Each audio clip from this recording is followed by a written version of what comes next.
Hi friends, welcome to Nagvini Achar's Kitchen.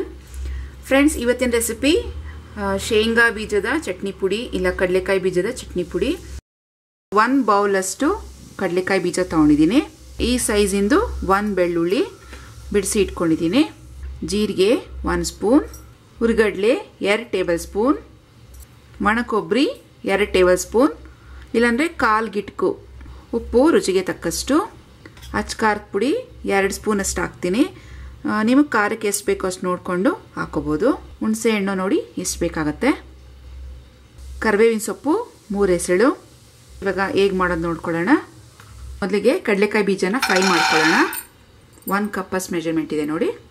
ಇದನ್ನು sim ಫ್ಲೇಮ್ನಲ್ಲಿ fry ಮಾಡ್ಕೊಳ್ಳಿ. Friends ನೋಡಿ, ಇದು ಕಡಲೆಕಾಯಿ ಬೀಜ ಒಂದು 80% ಅಷ್ಟು ಫ್ರೈ ಆಗಿದೆ. ಜೀರಿಗೆ ಹಾಕೋತೀನಿ 1 ಸ್ಪೂನ್, ಕರಿಬೇವಿನ ಸೊಪ್ಪು, ಬೆಳ್ಳುಳ್ಳಿ ಹಾಕೋತೀನಿ.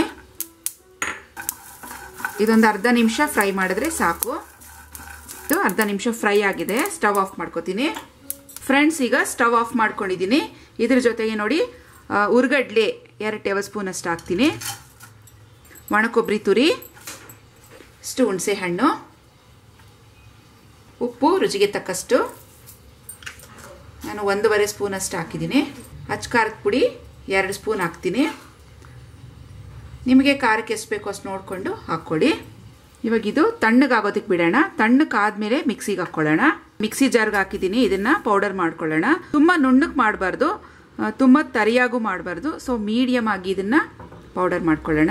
ರಿವರ್ಸ್ ಬಟನಲ್ಲಿ ಮಾಡ್ಕೋಬೇಕಾಗತ್ತೆ.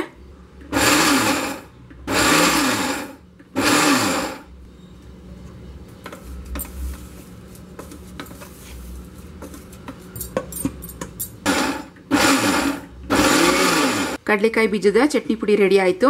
ಚಟ್ನಿ ಪುಡಿ ಜೊತೆಗೆ ನಾವು ಇಡ್ಲಿ ಜೊತೆ ಸರ್ವ್ ಮಾಡ್ಬೋದು, ದೋಸೆ ಜೊತೆ ಸರ್ವ್ ಮಾಡ್ಬೋದು, ಅಕ್ಕಿ ರೊಟ್ಟಿ, ಬಿಸಿ ಅನ್ನಕ್ಕೆ ತುಪ್ಪ ಹಾಕೊಂಡು ಕೂಡ ತಿಂದ್ರೂ ತುಂಬ ಚೆನ್ನಾಗಿರುತ್ತೆ.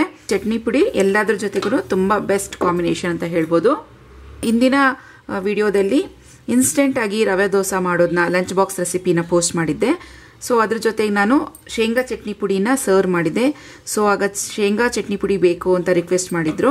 ಆ ದೋಸೆಗಂತೂ ಇದು ತುಂಬಾನೇ ಬೆಸ್ಟ್ ಕಾಂಬಿನೇಷನ್ ಅಂತ ಹೇಳ್ಬೋದು. ಸೊ ಇವತ್ತಿನ ಈ ನನ್ನ ರೆಸಿಪಿ ನಿಮ್ಗೆ ಇಷ್ಟ ಆಗಿದ್ರೆ ಪ್ಲೀಸ್ ಲೈಕ್ ಮಾಡಿ, ಶೇರ್ ಮಾಡಿ ಮತ್ತು ನನ್ನ ಚಾನಲನ್ನು ಸಬ್ಸ್ಕ್ರೈಬ್ ಮಾಡೋದನ್ನ ಮರಿಬೇಡಿ. ಮತ್ತೆ ಭೇಟಿ ಆಗ್ತೀನಿ ನಮ್ಮ ಮುಂದಿನ ರೆಸಿಪಿ ಜೊತೆಗೆ. ಅಲ್ಲಿವರೆಗೂ ಟೇಕ್ ಕೇರ್, ಬಾಯ್.